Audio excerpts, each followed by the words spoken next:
What's been a rather cranky day of campaigning. Tempers are fraying, and it is showing. We also saw border protection finally emerge as an issue today. It's been notably absent through much of this campaign, certainly as a concern of, an issue of concern for many voters, according to the polls. Neither side of politics has said much about border protection either, until last night's debate. Moderator Sabra Lane asked both Scott Morrison and Bill Shorten what they would do about the 950 or so refugees and asylum seekers who remain on Manus Island, Nauru. They've been there for some 6 years now.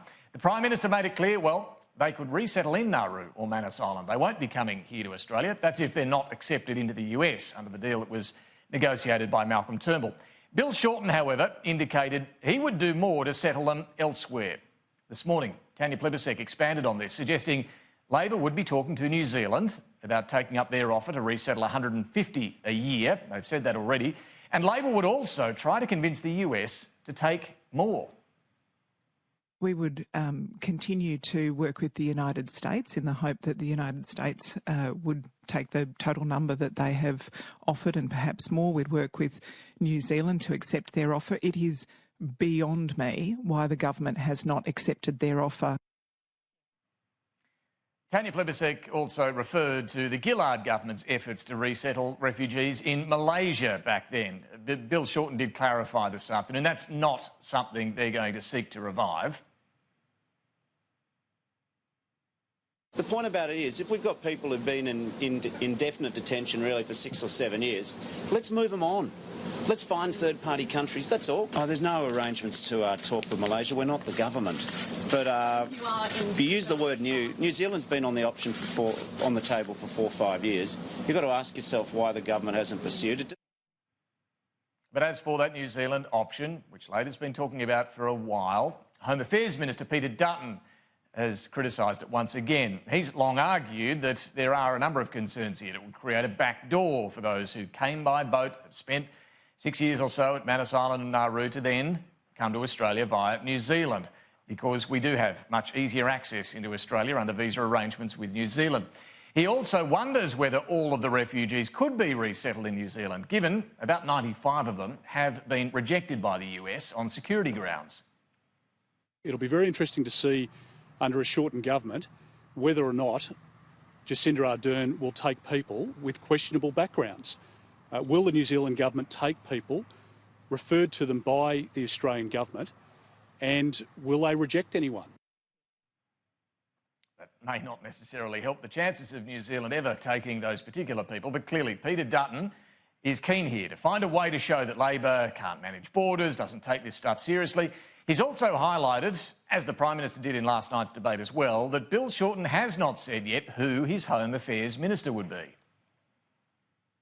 Mr Shorten needs to explain why he's reluctant to make that announcement. Even 8 days, 9 days out from the election, Mr Shorten still refuses to say who would be his Home Affairs Minister.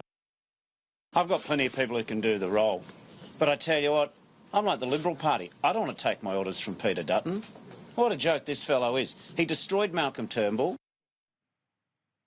While Labor hasn't said who would be its Home Affairs Minister, there also are a raft of empty positions on the government side too, or there will be on the other side of the election, thanks to the list of ministers who are leaving.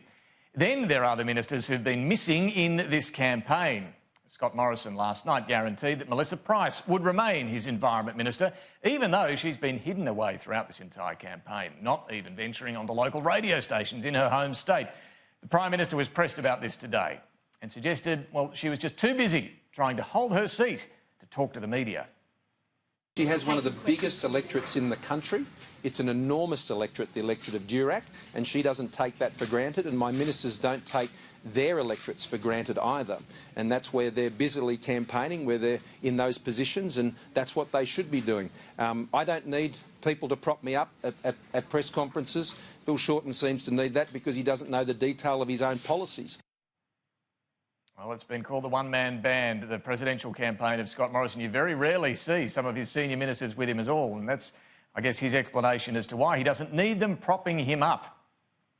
As for Bill Shorten, well, he was looking a little testy today, it must be said, as he complained of the negativity that's undoubtedly been a feature of this campaign. Well, I do think that not everyone's fully engaged in the election. I think some people are turned off by negativity too, aren't they?